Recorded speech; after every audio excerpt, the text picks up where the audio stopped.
Hello दोस्तों, देखो उदाहरण दो। संख्याओं 6 और 20 के अभाज्य गुणनखंड विधि से एचसीएफ और एलसीएम ज्ञात कीजिए।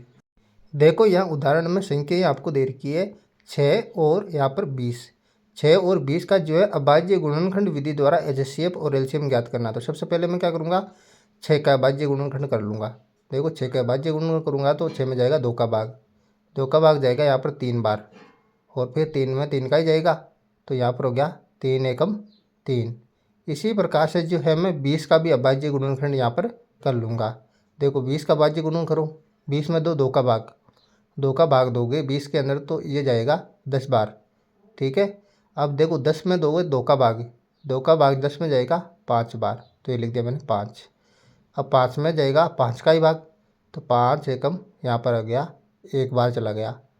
अब देखो यहाँ पर जो है गुणनखंड के रूप में लिख लूँगा इसको, 6 बराबर यहाँ पर जो 2 गुणा, यानी कि 2 के ऊपर एक हाथ लगेगी, और 3 एक बार ये तो 3 के ऊपर भी एक हाथ लग जाएगी, यानी कि 2 की घात 1 गुणा 3 की घात 1। अब देखो 20 को गुणनखंड के रूप में लिख लूँगा। यहाँ पर देखो 2 गुणा 2 है, तो मैं इसको 2 की घात 2 लिख सकता हूँ। 2 की घात 2 गुणा यहाँ पर 5 एक बार, ये तो 5 की घात 1 लिख लिया मैंने। ठीक है, अब देखो मैं ज्ञात कर लूँगा एचसीएफ। यहाँ पर देखो एचसीएफ कैसे ज्ञात करते हैं।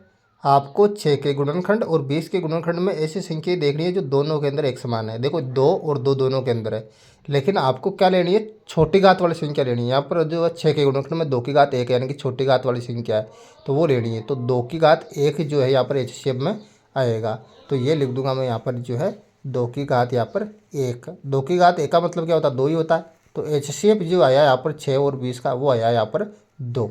तो एचसीएफ हमने ज्ञात कर लिया। इसी प्रकार से जो हम एलसीएम भी ज्ञात कर लेंगे।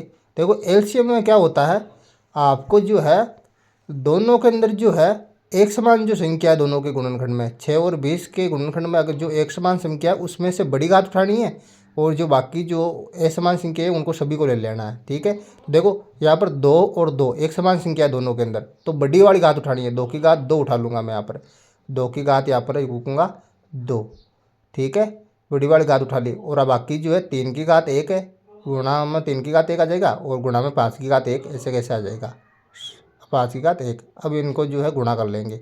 2 की घात 2 का मतलब होता है 2 गुणा 2, तो लिख लूँगा मैं 2 गुणा यहाँ पर 2। 3 की घात 1 का मतलब 3 ही होता है, और 5 की घात 1 का मतलब 5। तो 2 दूने 4, 4 3 12, और 12 पंजे कितने हो गए यहाँ पर 60। तो इनको गुणा करके मैंने यहाँ पर लिख लूँगा, तो ये लिख लिया मैंने 60। तो एलसीएम आया हमारे पास 60, एचसीएफ आया 2। इस प्रकार से हल कर लेना है, वेरी सिंपल।